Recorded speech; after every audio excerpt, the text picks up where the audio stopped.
आत्मा, अपना हिसाब दो। धरती पर रहते तूने धर्म और भक्ति की साधना की थी? महाराज, मैंने किसी का धन नहीं छीना, न खून किया, और मैंने भक्ति भी की थी। पाप छोड़ना ही धर्म नहीं है, और शास्त्र विरुद्ध भक्ति का नतीजा नरक ही होता है। महाराज, मुझे तो किसी ने बताया ही नहीं कि कौन सी भक्ति सही है। झूठा है तेरा बहाना। देख, पूर्ण परमात्मा स्वयं तेरे द्वार पर आए। परमात्मा कबीर जी ने तुझे ज्ञान दिया, उनका विरोध किया। ये देख तूने क्या किया। बेटा, जो तुम कर रहे हो वो गलत साधना है। जो तुम साधना कर रहे हो उससे तुम्हें कोई लाभ नहीं मिलेगा, बल्कि नरक में डाले जाओगे। बेटा, मेरी प्रार्थना है तुमसे, इस सतभक्ति को ना ठुकराओ।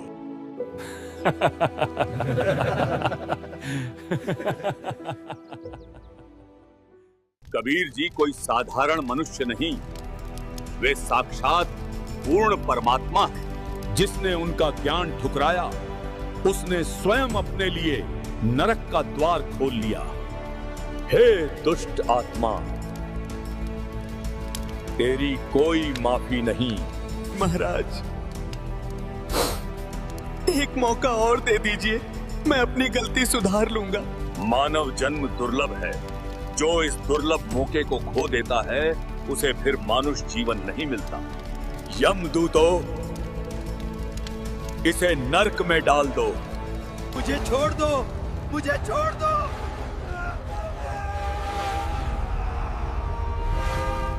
अगली आत्मा को लाया जाए।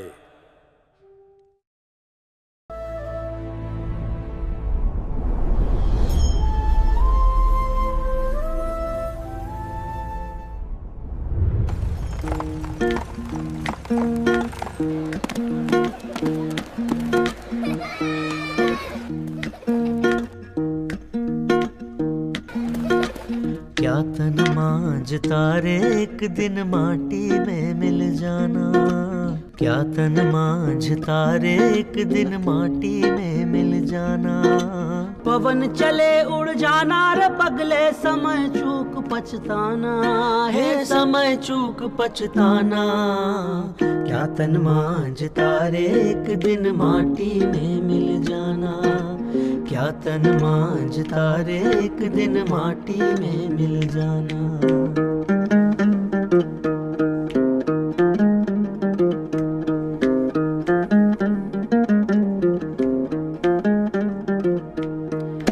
चार जना मिल गढ़ी बनाई, चढ़ा काठ की डोली। चारों तरफ से आग लगा दी, फूंक दई रे जैसे होरी, हे फूंक दई रे जैसे होरी। क्या तन मांझता रे एक दिन माटी में मिल जाना। क्या तन मांझता रे एक दिन माटी में मिल जाना।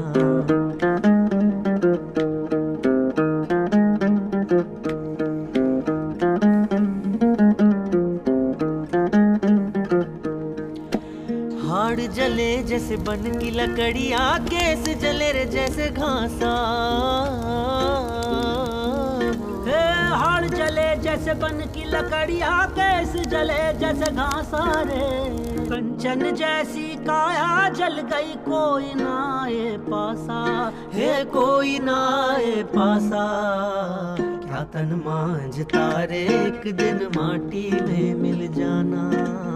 क्या तन मांझता रे एक दिन माटी में मिल जाना।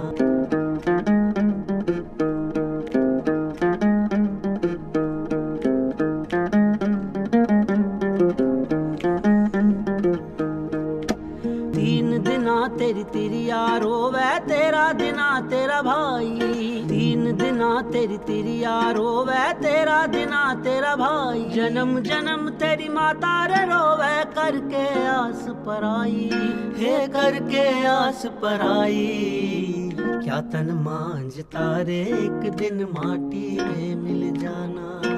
क्या तन मांझता रे एक दिन माटी में मिल जाना।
आप सब जानते हो ये गुप्त सभा क्यों बुलाई गई है।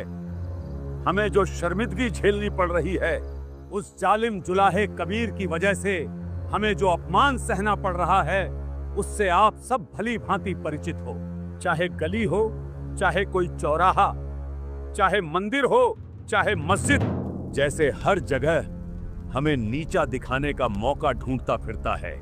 उसने तो मानो हमारी जिंदगी में ग्रहण लगा दिया है। मैं अपने साथ हुए बदव्यवहार के बारे में बताता हूँ। मैं काशी के सबसे बड़े भव्य मंदिर में वर्षों से शास्त्र पढ़ाता आया।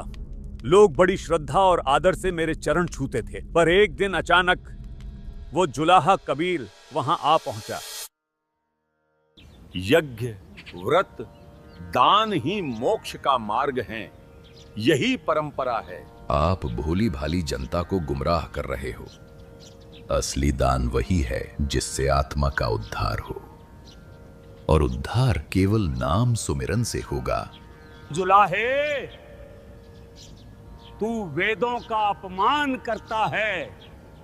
मैं वेदों का अपमान नहीं करता, मैं उनका सार कहता हूं। वेद भी यही कहते हैं कि मोक्ष नाम सुमिरन से है और परमात्मा साकार है, जिसका प्रमाण हमें ऋग्वेद मंडल 9 सूक्त 82 मंत्र 1 में मिलता है।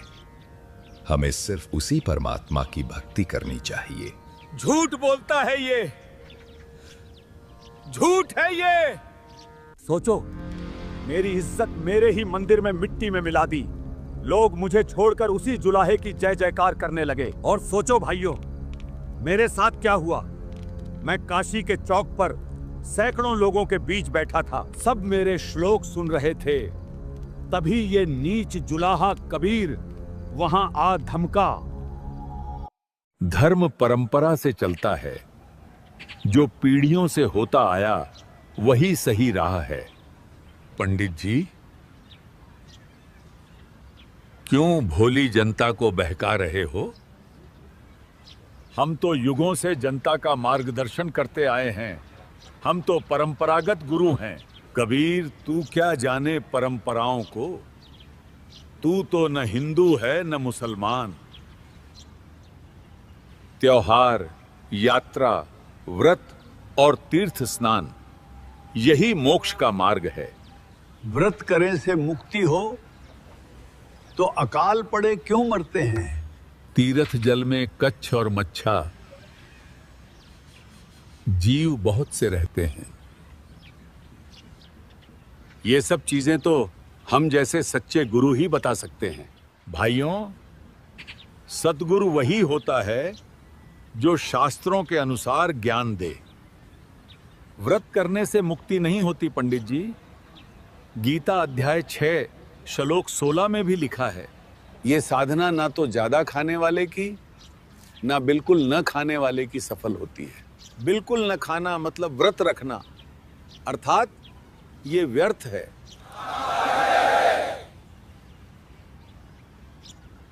ये जुलाहा झूठ बोल रहा है। गीता में ऐसा कुछ नहीं लिखा है। ये जुलाहा मुझे चौक में नीचा दिखा गया।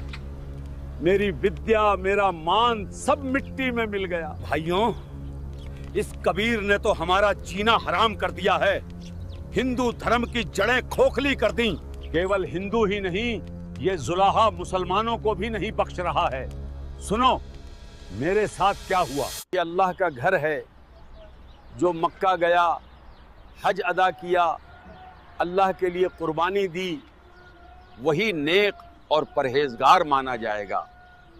यही असल ईमान की निशानी है। मुल्ला जी, मक्का, काशी, काबा सब पत्थर हैं। असली काबा तो हमारे दिल में है। अगर दिल में खुदा बस जाए तो वही हज है। और कुर्बानी करनी है तो अपने गुनाहों की करो। नबी मोहम्मद नमस्कार है, राम रसूल कहाया, 1,80,000 को सौगंध, जिन नहीं करत चलाया। रोजा बंग नमाज देई थी, बिस्मिल की नहीं बात कही थी। बेजुबान जानवरों को कत्ल करने से अल्लाह तुमसे नाराज हो जाते हैं। ये हमारी इज्जत मिटा देगा। हज व्यर्थ बता रहा है और बिस्मिल करने को गुनाह। अल्लाह के पास जन्नत में जाने का यही रास्ता है। भाइयों, ये जुलाहा तुम्हें गुमराह कर रहा है। नहीं मौलवी जी, गुमराह तो आप कर रहे हो इन भोले भाले लोगों को। कुरान शरीफ में जन्नत जाने का कलमा बताया है, उसका इल्म किसी बाखबर से पूछ देखो, वो ही आपको संपूर्ण जानकारी देगा। कबीर जी को तो सच में कुरान का गहरा इल्म है।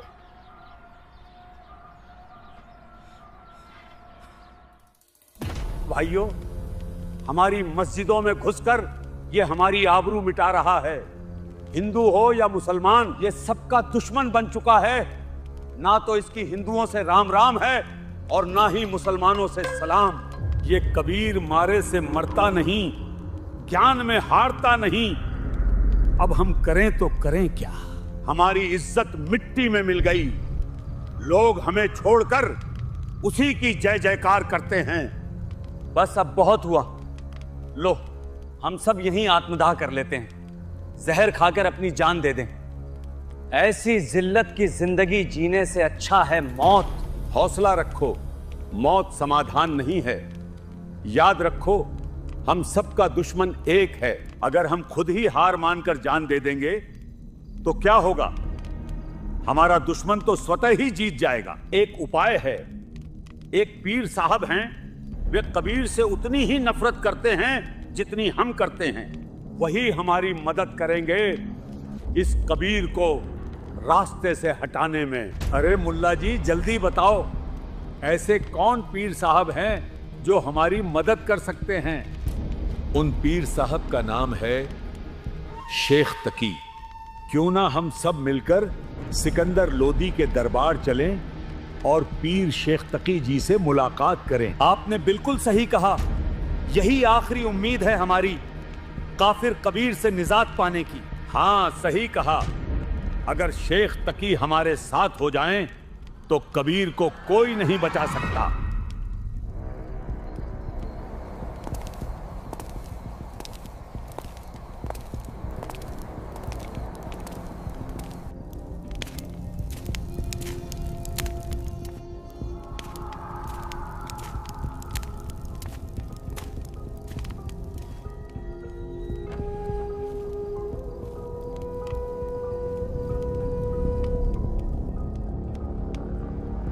अरे धर्म के रखवालों, मेरे पास कैसे चले आए?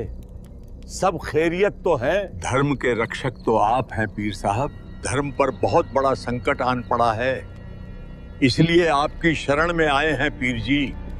कैसा संकट मौलवी जी? कुछ तो बयान करो। पीर जी, वही जालिम कबीर, उसके आतंक से हम सब परेशान हो गए हैं।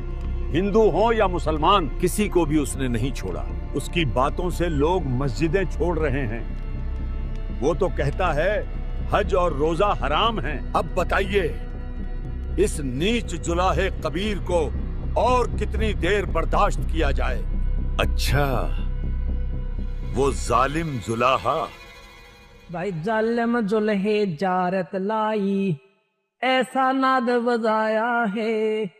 जालिम जुल्हे जारत लाई, भाई काजी पंडित पकड़े पछाड़े, तिनको जवाब नहीं आया है। जालिम जुल्हे जारत लाई, ऐसा नाद बजाया है। जालिम जुल्हे जारत लाई, ऐसा नाद बजाया है। जालिम जुल्हे जारत लाई, 63 दर्शन सब खारिज कीने, दोनों दीन चताया है। जालिम जुल्हे जारत लाई, ऐसा नाद बजाया है। जालिम जुल्हे जारत लाई, ऐसा नाद बजाया है। जालिम जुल्हे जारत लाई। तुम सब सोचते हो मैं कबीर को नहीं जानता?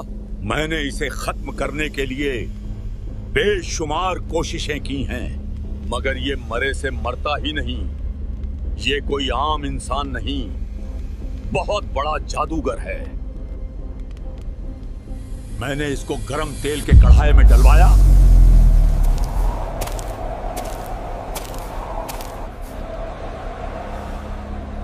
मगर उस खौलते तेल का इस पर कोई असर नहीं हुआ। मैंने खूनी हाथी से इसे कुचलवाना चाहा। छोड़ दो खूनी हाथी को, कुचल दो इसे।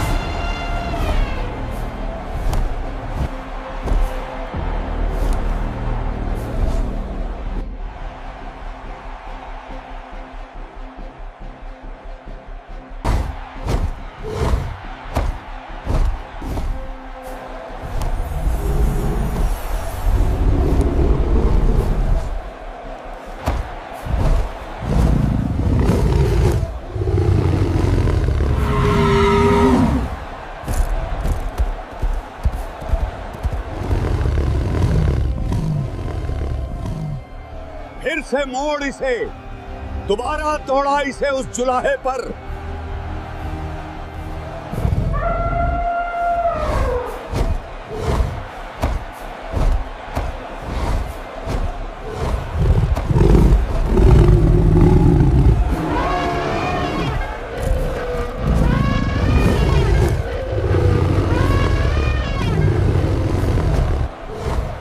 महावत, दौड़ा दे इस जुलाहे पर, वरना तेरी गर्दन कटवा दूंगा।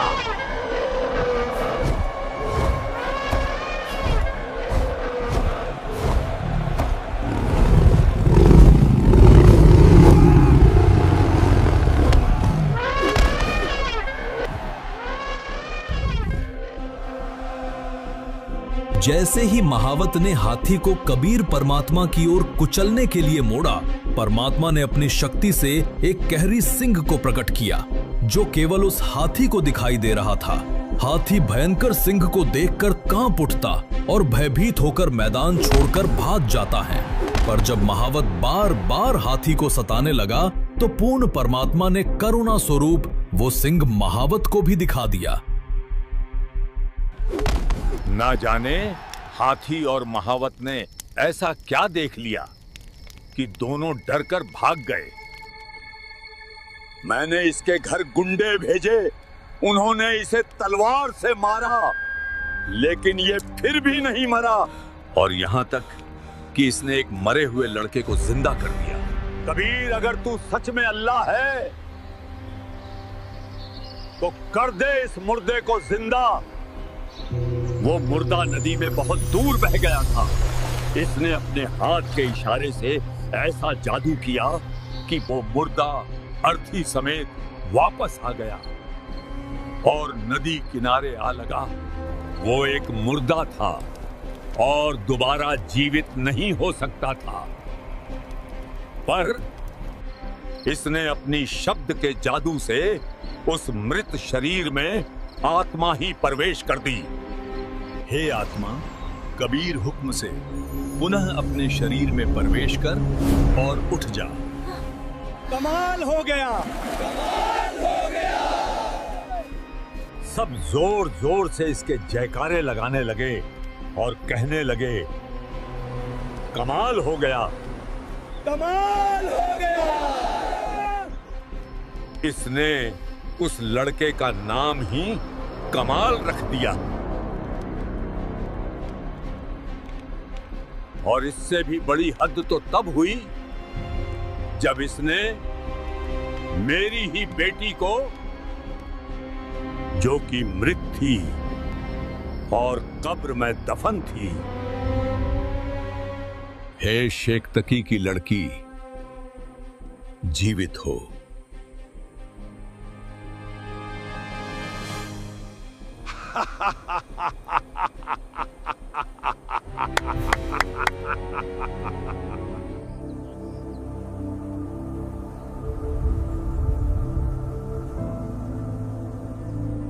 हे शेख तकी की लड़की,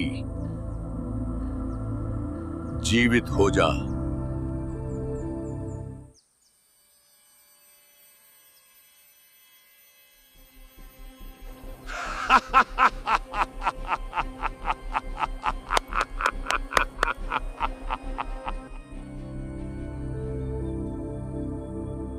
ऐसे थोड़ी ना मुर्दे जिंदे होते हैं। मुर्दे तो कयामत के समय जीवित होते हैं।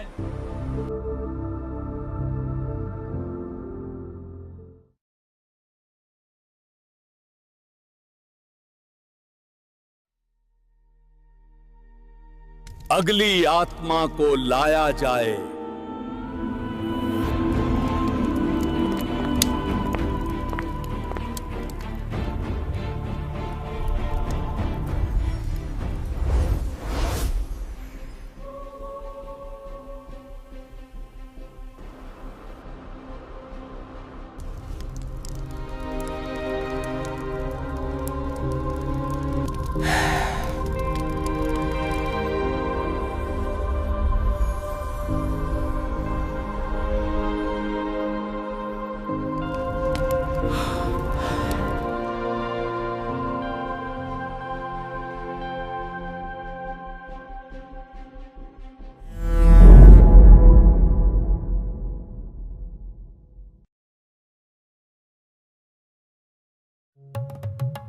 कमाली अपने पूर्व जन्म में राबिया थी, वही राबिया जिसने पूर्ण परमात्मा कबीर जी की शरण ग्रहण की थी। पर समाज की देखा देखी में उसने वो सच्ची भक्ति केवल 4 वर्ष निभाई और फिर सत भक्ति त्याग कर समाज में प्रचलित साधनाओं में लौट गई। उस सत भक्ति के कारण राबिया वाली आत्मा को लगातार 3 मनुष्य जन्म और मिले। राबिया के बाद वो बांसुरी नामक प्रसिद्ध गायिका बनी, फिर एक गणिका के रूप में जन्मी और अंततः तीसरे जन्म में उसने शेख थकी के घर बेटी रूप में जन्म लिया। जब कमाली का जीवन काल पूर्ण हुआ और उसका लेखा जोखा धर्मराज के दरबार में किया जा रहा था, तभी पूर्ण परमात्मा कबीर साहब वहां प्रकट हुए और अपने शरणागत को धर्मराज के बंधन से मुक्त करा ले गए।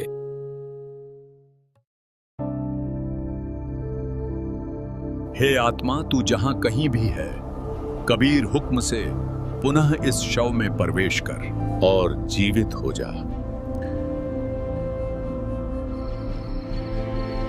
उसे भी जीवित कर दिया। सब लोगों ने जोर से कहा, कमाल हो गया, कमाल हो गया। कमाल हो गया। सभी जोर जोर से इस जुलाहे के जयकारे लगाने लगे। जीवित होते ही मेरी ही बेटी ने मुझे बाप मानने से इनकार कर दिया और इस जुलाहे को ही अल्लाह बताने लगी, इस ही को अपना असली पिता बताने लगी। इस जुलाहे ने उसका नाम रखा कमाली।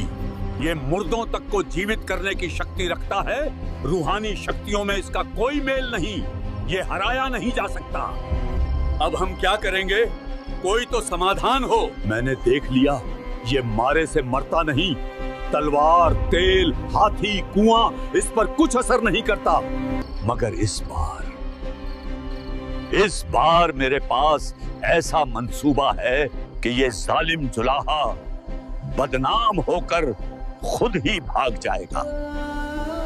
बदनामी से ही इसका काम तमाम होगा। मौत से ये बच जाता है, मगर इस बार इसे इसकी इज्जत से मारेंगे। मेरा मंसूबा सुनो।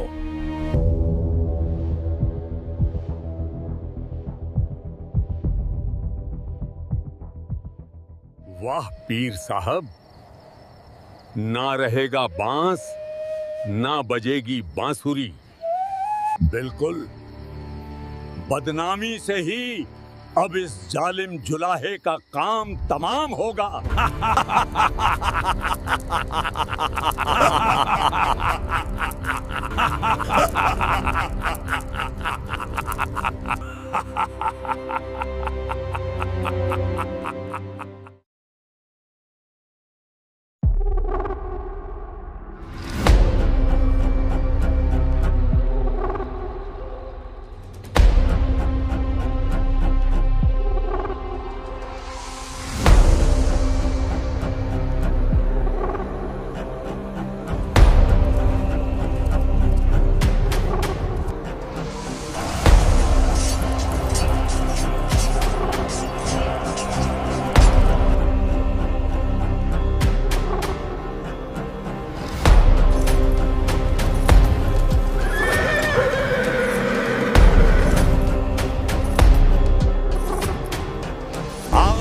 आपको पता है आपको किस काम के लिए इकट्ठा किया गया है?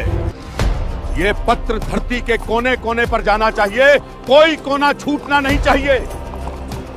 आगे बढ़ो, इस पत्र को धरती के कोने कोने में पहुंचा दो।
कबीर सेठ पुत्र नूर अली अंसारी जुलाहों वाली कॉलोनी काशी शहर में 3 दिन का धर्म भोजन भंडारा कर रहे हैं।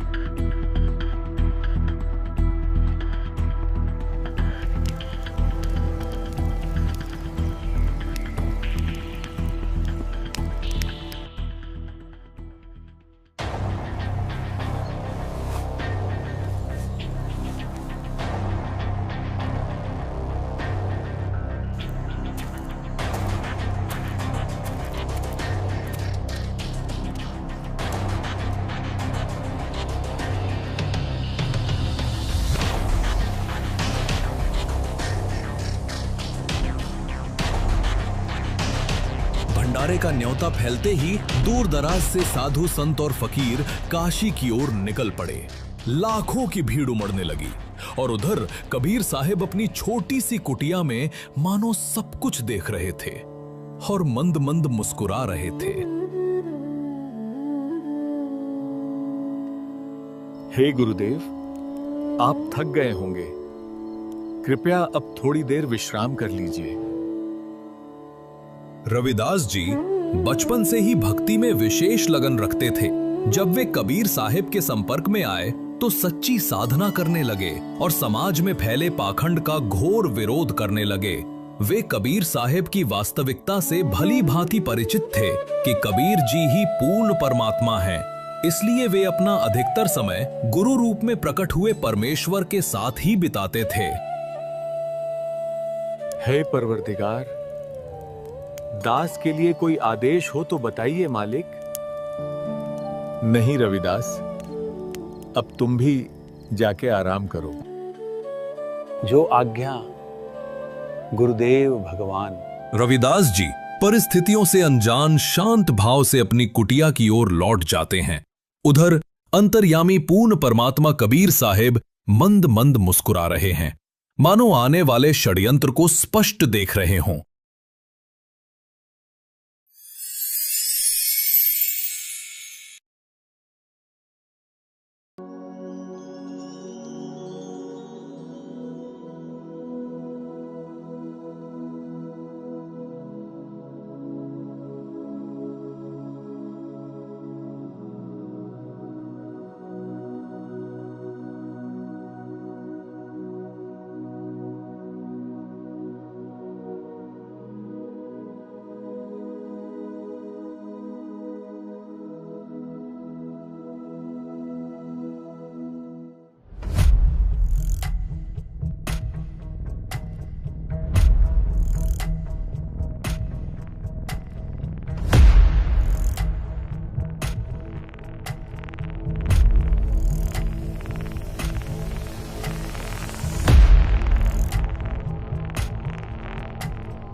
अरे देखो, इतने सारे साधुजन एक साथ, जरूर कोई बड़ा आयोजन है। कुछ विशेष जरूर है।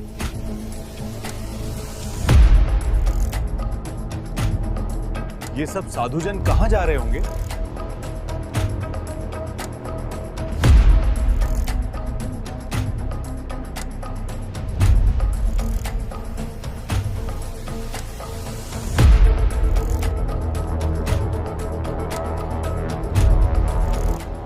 हर तरफ साधु ही साधु हैं।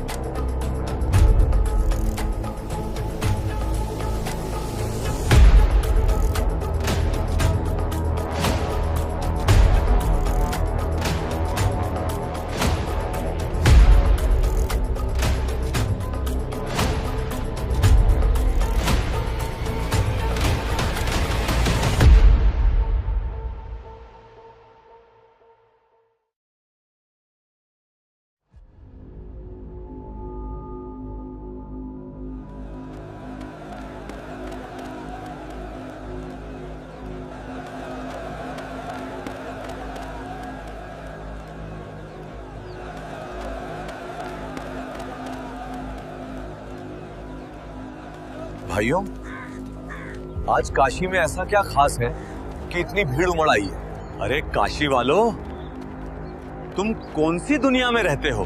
काशी के बहुत बड़े सेठ कबीर जी भंडारा करा रहे हैं, और वो भी 3 दिन का। क्या तुम्हें खबर नहीं? नहीं तो क्या तुम्हें कोई निमंत्रण पत्र भी मिला है? हाँ हाँ, क्यों नहीं। ये देखो, हम बिना बुलावे नहीं आते।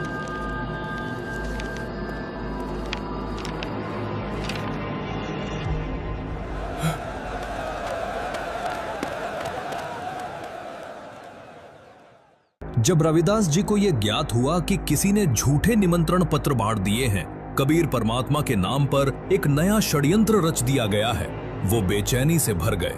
आंखों में चिंता और मन में पीड़ा लेकर वे सीधा अपने सद्गुरु पूर्ण परमात्मा कबीर साहिब जी की कुटिया की ओर दौड़ पड़ते हैं। कुटिया में पहुंचते ही रविदास जी कबीर परमात्मा को सारी बात से अवगत कराते हैं। रविदास जी, क्या बात है? आज बहुत उदास लग रहे हो। हे गुरुदेव, आप सबका भला चाहते हो और ये लोग आपका बुरा ही सोचते हैं।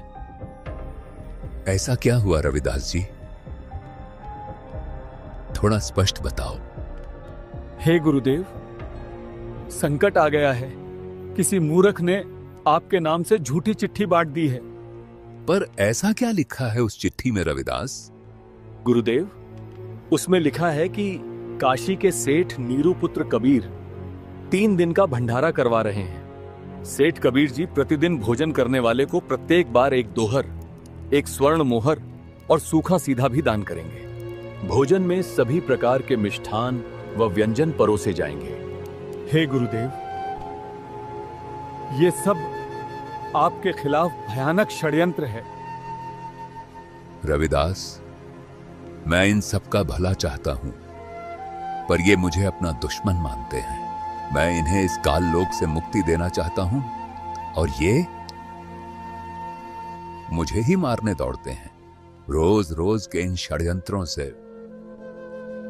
मैं अब थक चुका हूं।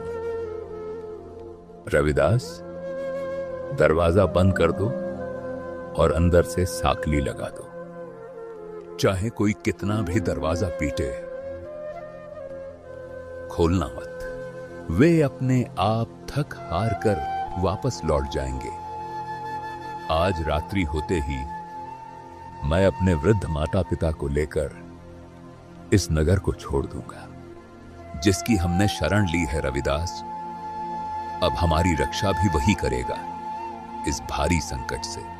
जो सबका मालिक है, उसी को याद करो रविदास।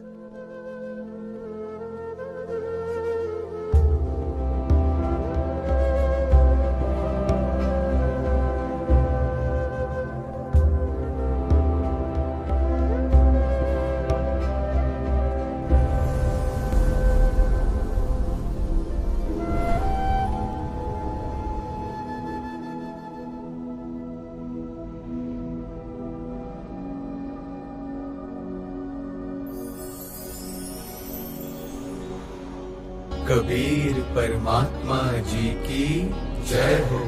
हे पूर्ण परमेश्वर, आपका संदेश मिला, आपके आदेशानुसार असंख्य सेवक तैयार कर दिए गए हैं। वो लोग तो खाकी और कंजूस हैं, जहां समय पर भोजन भी नहीं मिलता।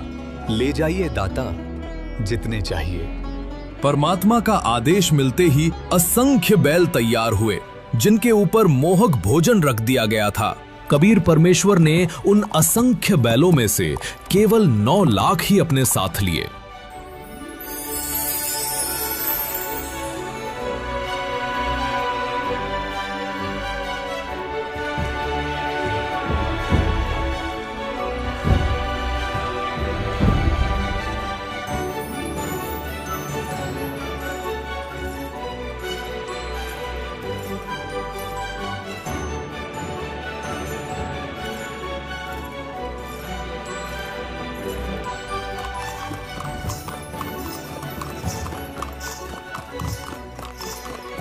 अरे ये कौन सेठ है? कैसा अद्भुत घोड़ा है, और ये बैलों की इतनी बड़ी कतार कहां से आ रही है? और बोरे भरे पड़े हैं लड्डू, जलेबी, कचौड़ी से। ऐसा तो काशी में कभी नहीं हुआ। और ये बैल देखो, जैसे स्वर्ग से उतरे हो। जल्दी चलो, बड़ा स्वादिष्ट भंडारा लग रहा है। कभी न देखे गए बैल, कभी न देखी गई समृद्धि, कभी न देखा गया ऐसा सेठ, और ना ही कभी इतने सुंदर वेशभूषा में सेवादार। षड्यंत्रकारियों ने जिस भंडारे को बदनामी समझा था, वही अब परमात्मा की लीला बनकर काशी में प्रकट हो रहा था।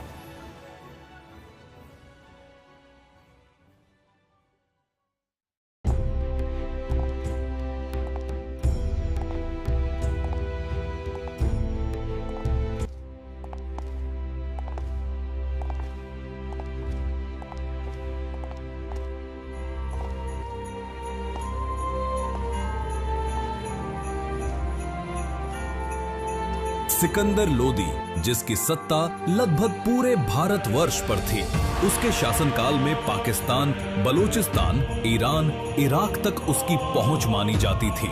लेकिन इतना शक्तिशाली शासक भी एक भयानक रोग से पीड़ित था, जलन का रोग। ऐसा रोग मानो शरीर आग में जल रहा हो, पर आग न हो। न ठीक से खा सकता था, न पी सकता था। बड़े बड़े हकीम, मौलवी, पंडित बुलाए गए, पर कोई इलाज न कर सका। और वही रोग पूर्ण परमात्मा कबीर साहिब के केवल आशीर्वाद रूपी हाथ रखते ही मिट गया। कबीर साहिब जी के अनगिनत चमत्कार देखकर दिल्ली का राजा सिकंदर लोदी उनका शिष्य बन गया था। पर यही बात उसके पीर शेख तकी को नागवार गुजरी। वो ईर्ष्या से जल उठा और कबीर परमात्मा को मिटाने के लिए एक के बाद एक षड्यंत्र रचने लगा।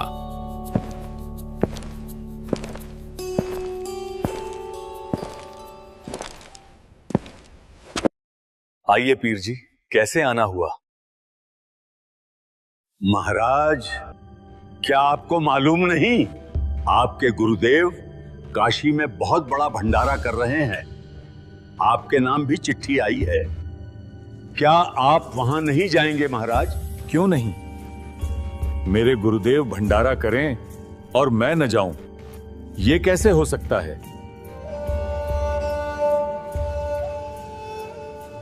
सैनिकों, हमारी यात्रा की तैयारी करो। हम तुरंत काशी चलेंगे।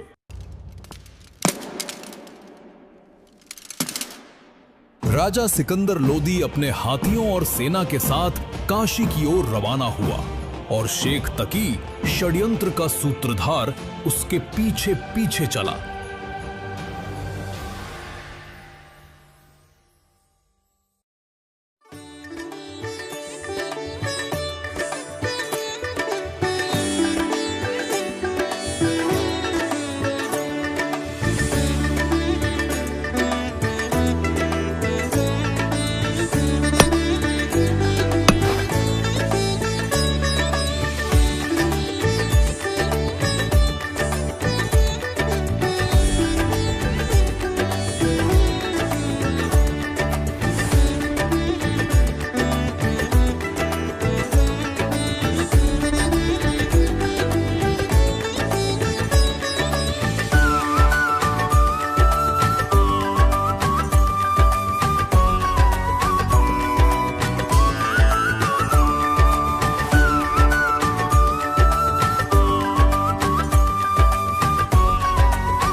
ये लीजिए गर्मा गर्म जलेबी।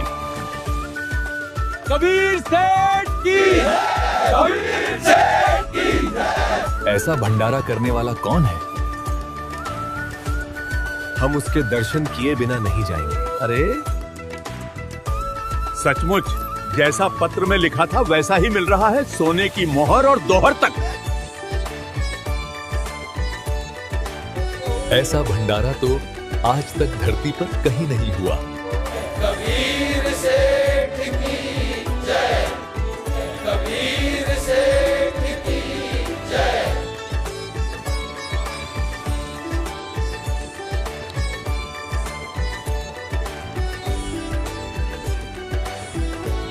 कबीर सेठ की जय। हे अल्लाह, ये कैसा मनमोहक भंडारा है। जय कबीर सेठ की जय। ये भंडारा कैसे चल रहा है? कौन करा रहा है ये सब? अरे सचमुच जैसा पत्र में लिखा था वैसा ही मिल रहा है, सोने की मोहर और दोहर तक। ऐसा भंडारा तो आज तक धरती पर कहीं नहीं हुआ। ये क्या हो गया? वो गरीब जुलाहा जिसे 2 वक्त की रोटी नसीब नहीं होती, वो इतना बड़ा भंडारा कैसे करा सकता है? कबीर सेठ की जय। ये लीजिए। अरे सचमुच जैसा पत्र में लिखा था वैसा ही मिल रहा है, सोने की मोहर और दोहर तक। आया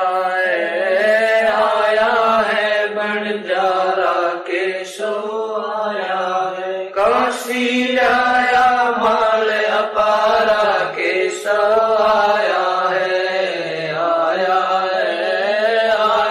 है बंजारा केशो आया है। 9 लाख बोडी बड़ी विशंबर, 9 लाख बोडी बड़ी विशंबर, दिया कबीर भंडारा केशो आया है।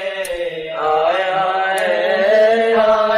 है बंजारा केशो आया है। धरती ऊपर तंबू ताने, धरती ऊपर तंबू ताने, चौपड़ के बजारा केशो आया है।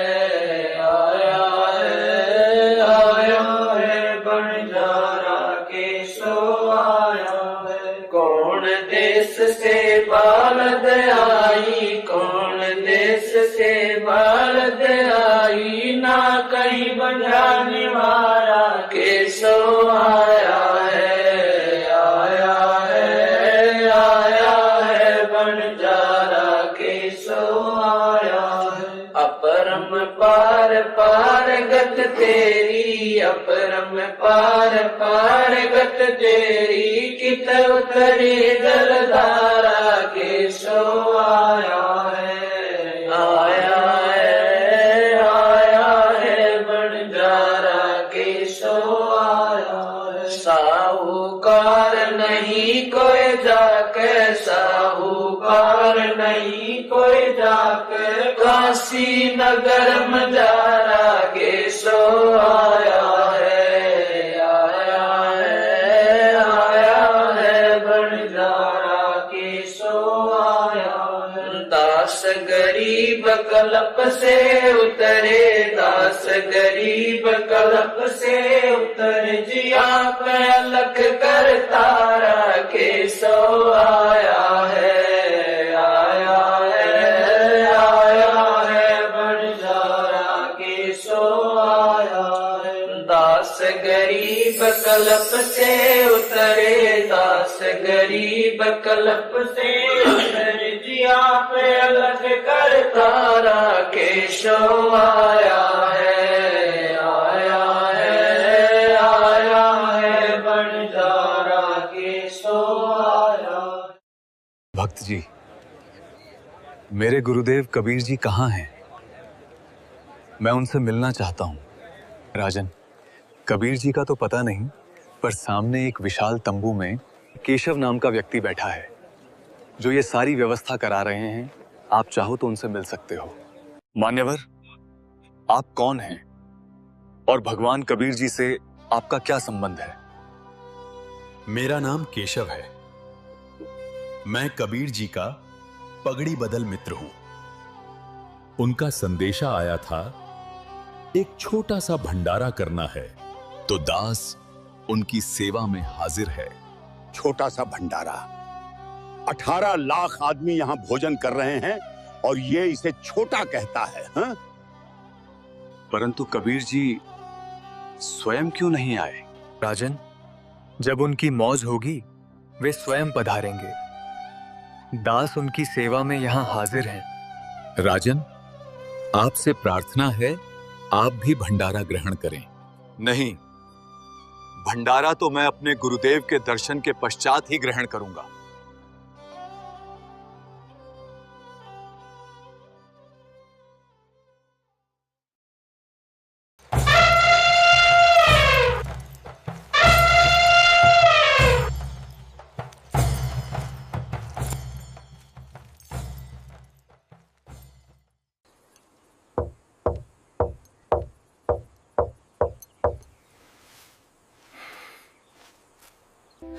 हे गुरुदेव, लगता है ये लोग आपको ढूंढते ढूंढते यहां तक भी आ पहुंचे। रविदास, तुम दरवाजा मत खोलना। ये लोग दरवाजा पीट पीट कर थक जाएंगे और स्वयं लौट जाएंगे। दरवाजा खोलिए गुरुदेव, आपका दास सिकंदर लोधी आया है। राजन, मैं बहुत दुखी हो चुका हूं। किसी ने मेरे नाम से झूठी चिट्ठी बांट दी है। मैं तो एक गरीब जुलाहा हूं, पूरे दिन जुलाहे का काम करता हूं। ताना बुनता हूं, तब जाकर मुझे 2 वक्त की रोटी भी मुश्किल से नसीब होती है। मैं कहां से भंडारा कराऊंगा? काशी में कोई सेठ भी नहीं है जो मुझ गरीब को उधार दे। सिकंदर, मैं इन रोज रोज के इन षड्यंत्रों से परेशान हो गया हूं। आज रात होते ही मैं अपने परिवार को लेकर इस नगर को छोड़ दूंगा।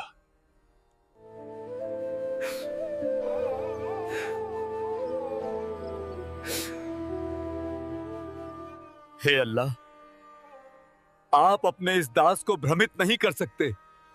दास जान चुका है कि आप कौन हैं। बाहर आपकी मनमोहक लीला चल रही है। 18 लाख लोग भोजन कर रहे हैं, आपकी जय जयकार कर रहे हैं। दास आपके दर्शन करना चाहता है, दरवाजा खोलिए। परवरदिगार। रविदास, खोल दो दरवाजा।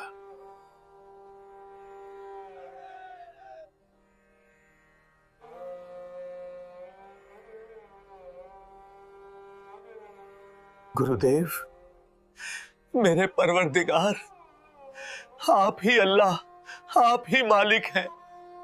हे परवरदिगार, मुझ दास के साथ भंडारे में चलिए। सब आपका इंतजार कर रहे हैं, आपके दर्शनों के लिए ललायत हैं मेरे मालिक। दिल्ली के बादशाह सिकंदर लोदी के आग्रह पर पूर्ण परमात्मा कबीर साहिब अपनी कुटिया से भंडारे के लिए चल पड़ते हैं। जैसे ही कबीर परमात्मा अपनी कुटिया से प्रस्थान करते हैं, आकाश से एक सुंदर मुकुट उतरता है जो उनके शीश पर स्वयं आविराजता है। उसी क्षण आकाश से फूलों की वर्षा होने लगती है। दिल्ली का राजा सिकंदर लोदी अपने गुरुदेव कबीर परमात्मा को शाही हाथी पर बिठाता है और श्रद्धा से उनके ऊपर चमर सेवा करता हुआ भंडारे की ओर प्रस्थान करता है। जब कबीर परमात्मा उस दिव्य भंडारे के समीप पहुंचते हैं तो वहां उपस्थित असंख्य साधु संत उत्साह और भक्ति में डूबकर जयकारे लगाने लगते हैं।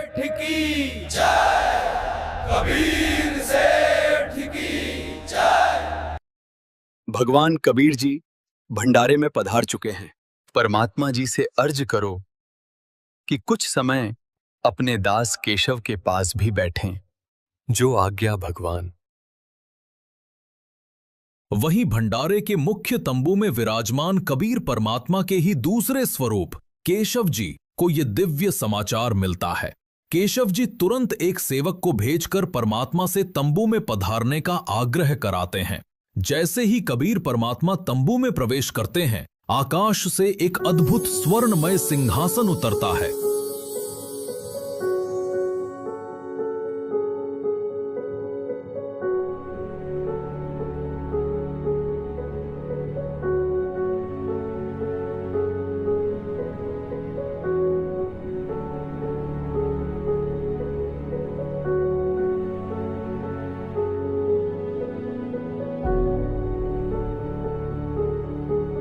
जिस पर स्वतः ही एक मनमोहक रेशमी आच्छादन बिछ जाता है।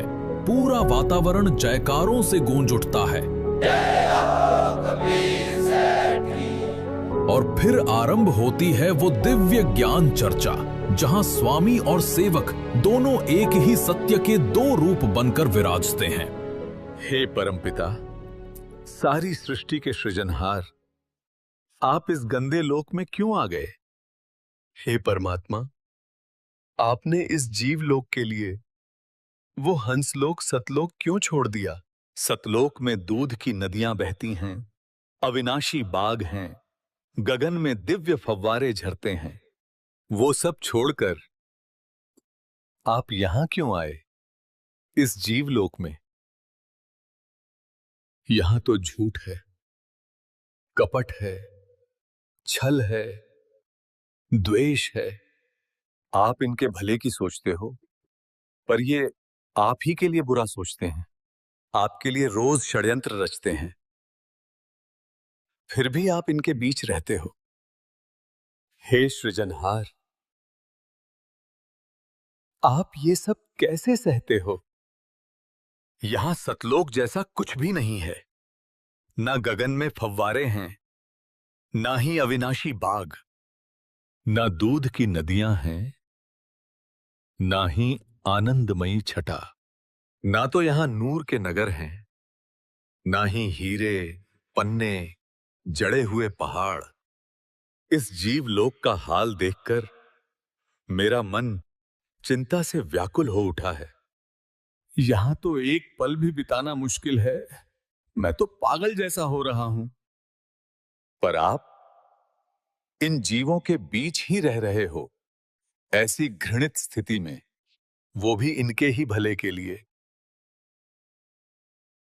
धन्य है परमात्मा आप। इन दुष्ट प्राणियों और इनके इस गंदे लोक को क्यों नहीं त्याग देते, क्यों नहीं छोड़ देते? मेरी अरज है मालिक, अपने उस अमर लोक सतलोक में लौट चलिए। सुनो केशव, अब मैं तुम्हें वास्तविक बात बताता हूं। केशव, मेरा प्रवेश सर्वलोकों में है और मैं सभी लोकों का धारण पोषण करता हूं। चिंबुक में लोहे को अपनी ओर खींचने की शक्ति होती है, पर यदि लोहे में जंग लग जाए तो चुंबक भी उसे खींच नहीं पाता।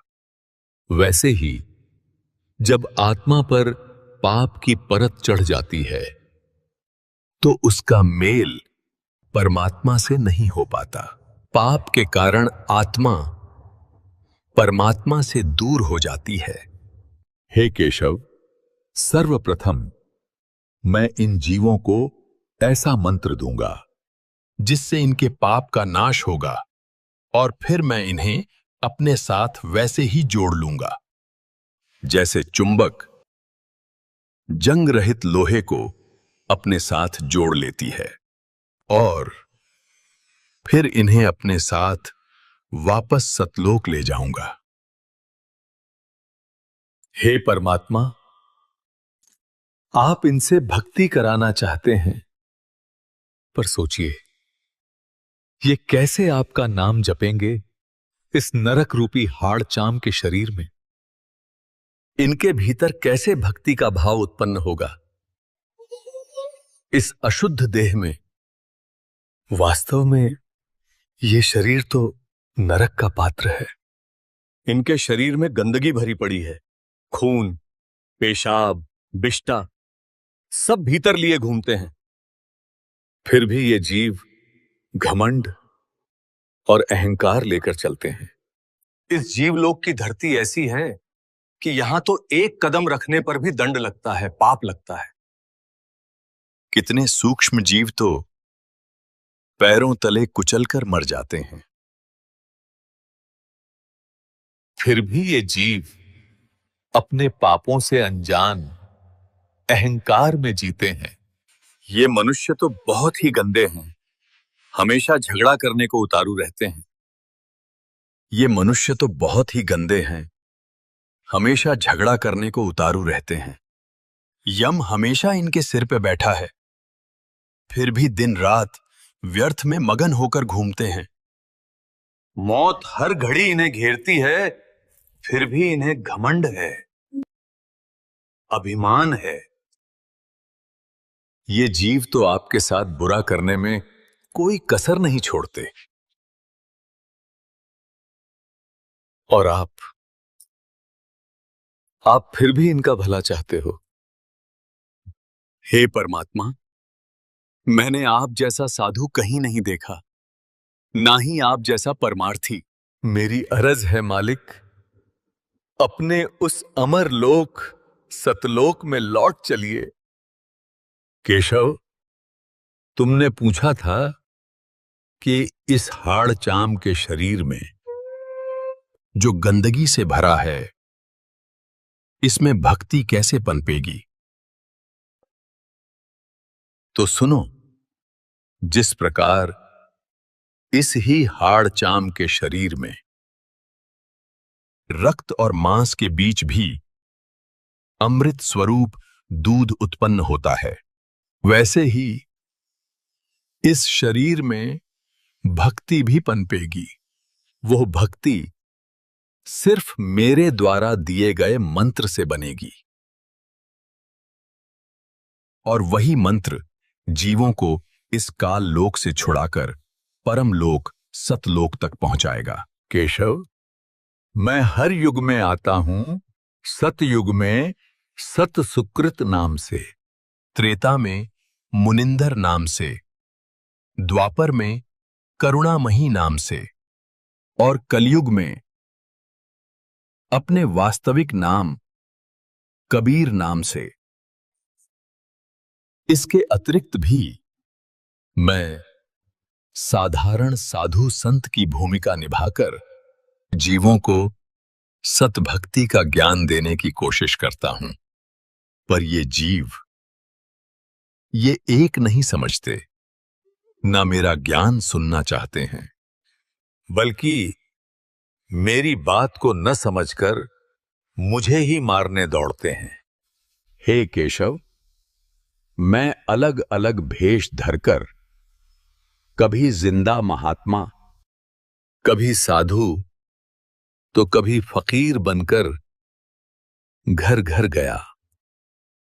इन सभी जीवों ने काल द्वारा फैलाया हुआ अज्ञान इतना अधिक सुना है कि मेरे द्वारा दिया गया सत्ज्ञान इन्हें कड़वा लगता है। जैसे जैसे जीव इस सत्ज्ञान को समझने और स्वीकारने लगता है, मैं उसे वास्तविक मंत्र देता हूं और इस काल लोक से मुक्त करा देता हूं। इसलिए मैं बंधनों से मुक्त कराने वाला बंदी छोड़ भी कहलाता हूं। केशव और परमात्मा की ये चर्चा 8 पहर तक चली। ये ऐसा चमत्कार था कि मैदान में उपस्थित प्रत्येक व्यक्ति इस चर्चा को सुन पा रहा था। कबीर साहेब की जय, केशव सेठ की जय। परमात्मा के सत्संग को सुनकर लाखों व्यक्तियों ने नाम लिया और उनकी जय जयकार की। पर कहते हैं ना, दुष्ट ना छोड़े दुष्टता।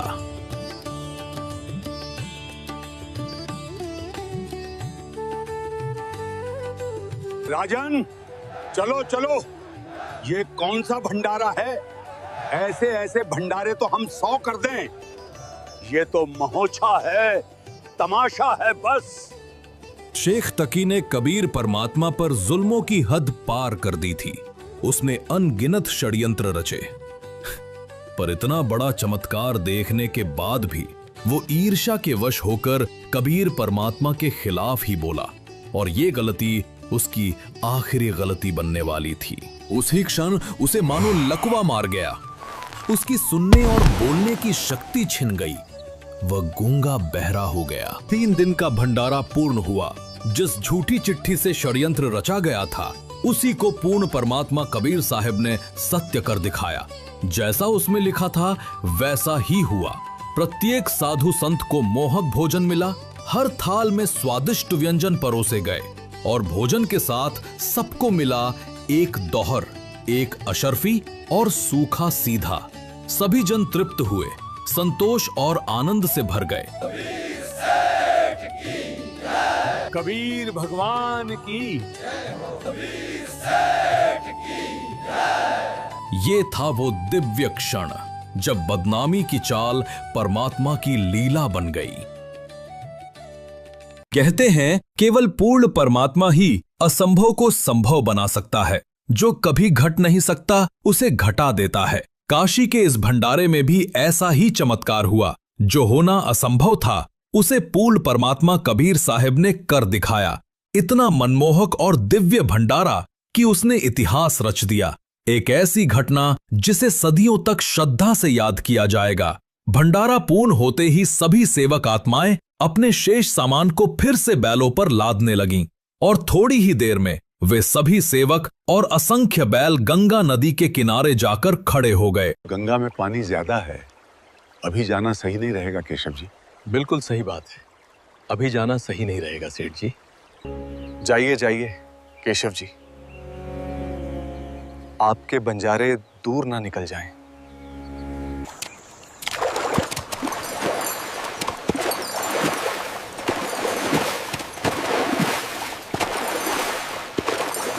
ये क्या, कहां गए बंजारे, कहां गए बैल? राजन, जहां से आए थे वहीं चले गए।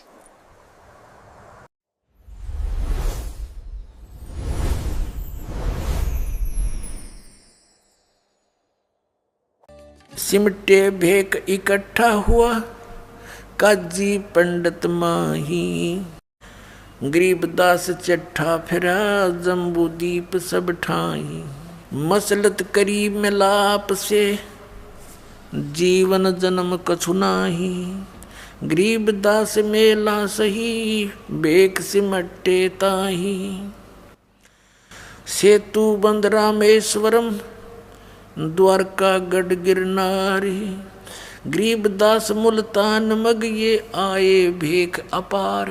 हरिद्वार बद्री विनोद गंगा और केदार। गरीबदास पूरब सजे ना कुछ किया विचार।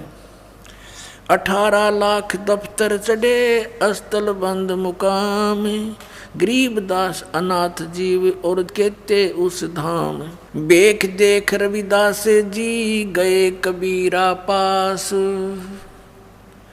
गरीबदास रैदास कहे छूटा काशी बास। लाए तार लौलीन होए रूप विहंगम माही। गरीबदास दुल्हा गया वो अगमपुरी नजठाही। जहाँ बॉडी असंख्य सूर्य बंजारे और बैल। गरीबदास अगमपुरी हुई काशी कुसेल। जर्द श्वेत और हरे नगे बॉडी भरी अनंत। गरीबदास ऐसे कहा लो कबीर भगवंत। अनंत कोट बालद सजी तास लई 9 लाख। गरीबदास के 100 कला एक पलकपुर जाके। ओ खाकी खंजू से पूरे अंजल का अधिकार। गरीबदास ऐसे कहा सुन तू सिरजनहार। जहाँ कल्प ऐसी करी चौपड़ के बाजार। गरीबदास तंबू तने वहाँ पचरंग झंडे सारे। खुला भंडारा गैब का बिन चिट्ठी बिन नामे। गरीबदास मुक्ता तुले धन के सो बलि जाऊं मैं। जिन्ने जनवा तुल है बूरा घरत और दाल। गरीबदास आटे अटक ये लेवे मुक्ता माल। कस्तूरी पान मिठाइयाँ लड्डू जलेबी चंगेर। गरीबदास नुक्ती ने रखे जैसे भंडारी कुबेर। बिना पकाया पक रहा उतरे अरस खमीरी। गरीबदास मेला शुरू हुआ जय जय होत कबीर। सकल संप्रदा तृप्ति 3 दिन जोनार। गरीबदास सठ दर्शनम सीधे गंज अपार। शाह सिकंदर को सोनी धन कबीर बलि जाऊं मैं। गरीबदास मेले चलो मम हृदय दर पाऊं। कहे कबीर सुन साहा तू ये भेख बिगाड़ा काम। गरीबदास कैसे चलूं मो गठरी नहीं दाम। नहीं काशी में सा कोए मोहे उधारा देत। गरीबदास ताना तनु जब कुणबे की सुध लेत। मैं आधीन निकट हूँ उदर बरनी मोहे। गरीबदास माता दुखी और मोमन है छोए। एक कबीर तुम अल्लाह हो पलक बीच परवाह। गरीबदास कर जोड़ कर ऐसे कहता सा। तुम दयाल दरवेश हो धर आए नर रूप। गरीबदास ऐसे कहे साहा सिकंदर भूप। उठे कबीर कर्म किया बरसे फूल आकाश। गरीबदास मेले चले वह चोर कर तरविदास। 3 एक चैंडोले में रे दास शाह कबीर। गरीबदास चौरा करे वो बादशाह बलबीर। मुकुट मनोहर बांध कर चढ़े फील कबीर। गरीबदास उस पूरी में कोई न धर है धीर। के सो चले कबीर पर कबीर कष्ट क्यों कीन। गरीबदास हाथी चढ़े ये मेला देखन 3। चौपड़ के बाजार फिर आए के सो पास। गरीबदास कुर्बान गति अब क्या क्या कहूँ बिलासे। पाट पटंबर बिछ गए वहाँ ऊपर हीरे लाले। गरीबदास साहेब धड़ी बोला ये मुक्ता माल। केसो और कबीर का तंबू माहे मिलाप। गरीबदास 8 पैर लगे गोष्ठी निजगर गापे। केसो कहे कबीर से ये पूछे बाता बीने। गरीबदास क्यों उतरे ऐसे मुल्क मलीने। खान पान की इच्छ जित नहीं अदर बिमाने।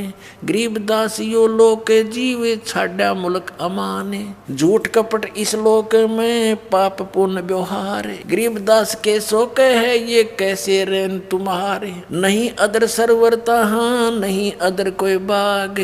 गरीबदास के सो कहे क्यों नहीं देते त्याग। नहीं फुहारे गगन में नहीं मानसी गंग।